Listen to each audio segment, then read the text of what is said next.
po mga katropa, may gagawin tayo ditong electric fan mga katropa. Binigay lang to sa akin ng mabait kong customer. Bago pa tong electric fan, siguro mga ilang buwan lang to.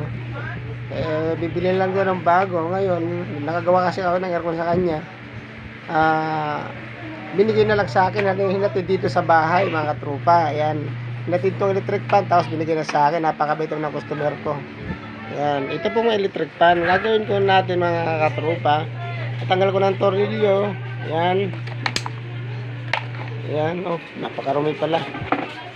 Yan, napakarumi. Ang unang gagawin natin mga tropa, chinik ko na yan, tinester. Wala siyang continuity. Ayan, pinaikot, malambot yung shafting. Tapos tinesting ko sa wala siyang continuity, malambot ang shafting. Ang madaling salita mga tropa, sira yung itong capacitor, sira yan. Kaya pumutok yung fuse ng motor rewind. Ngayon, ang gagawin natin mga tropa, papalitan natin siya ng capacitor, i-check ko. Tapos, titingnan natin yung fuse doon, tatanggalin natin buo, tapos papalitan natin ng fuse. Yun lang mga tropa.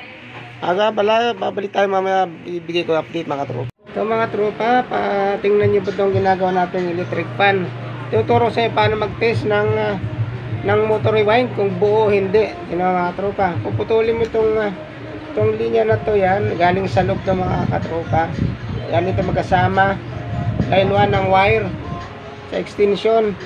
O itong common papunta sa motor mga tropa. Ito puputulin mo siya, yan, tapos babalatan mo siya. Yan, ngayon ito pinutol nyo tropa, ano mo sa tester. Yan, tapos titesterin itong linya na to na pinutol, nakabit nito sa linya ng ano natin sa tester. Ngayon titesterin mo isa-isa, titingnan nyo ito mga tropa. Yan, dapat pumalo yan. Yan, yan, o di po ba? Hindi. Ibig sabihin yan, putok yung fuse ng motor rewind. O ito naman titesterin natin yung tatlo, yung wire, tatlong wire. Yan, tatlong wire, 1, 2, 3. Tingnan nyo to, o di ba gumalaw. Tapos dito naman 3. O lahat siya, pag tinignan mo, may pumapalo mga tropa. Yan, ibig sabihin yung 1, 2, 3 buo. Itong common sa motor rewind, sira, putok ang fuse. Lalagyan natin ng fuse mga tropa. At titingnan din natin yung capacitor nya kung sira o buo. Itong capacitor, ayan. Ayan mga katropa, nagpalit tayo ng capacitor. Ito yung 0.7 na lang mga tropa.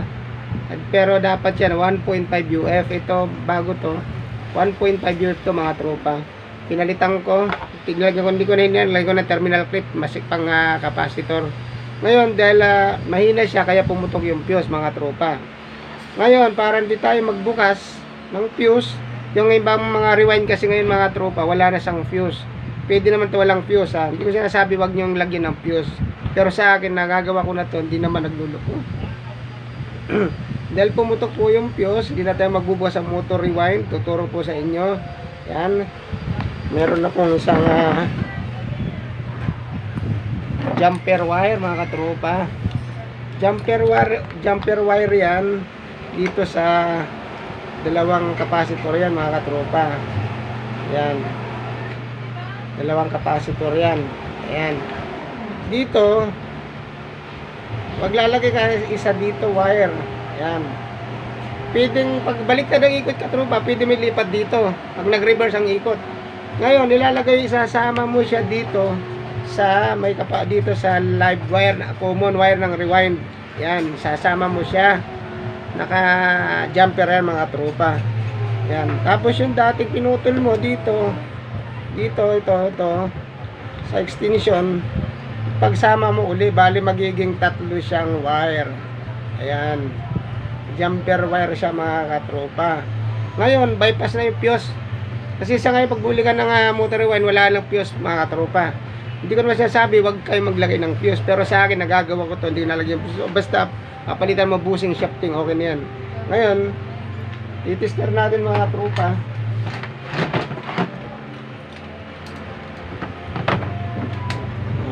titester natin.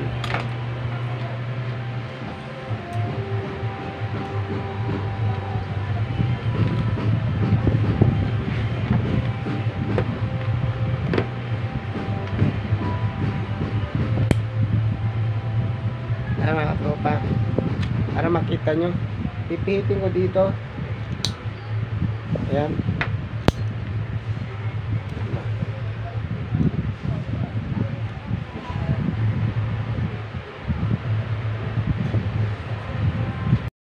Ayan na mga tropa.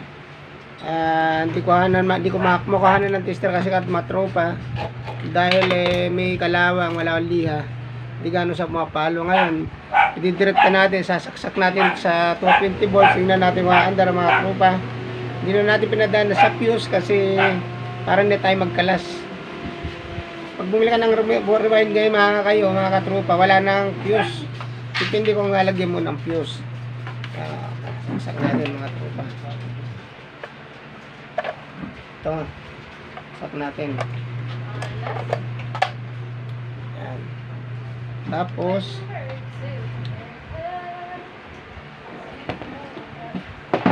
yan yung mga tropa.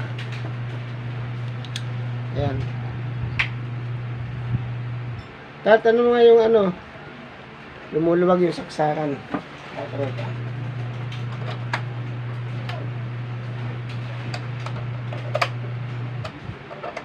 Baka dun lumuluwag.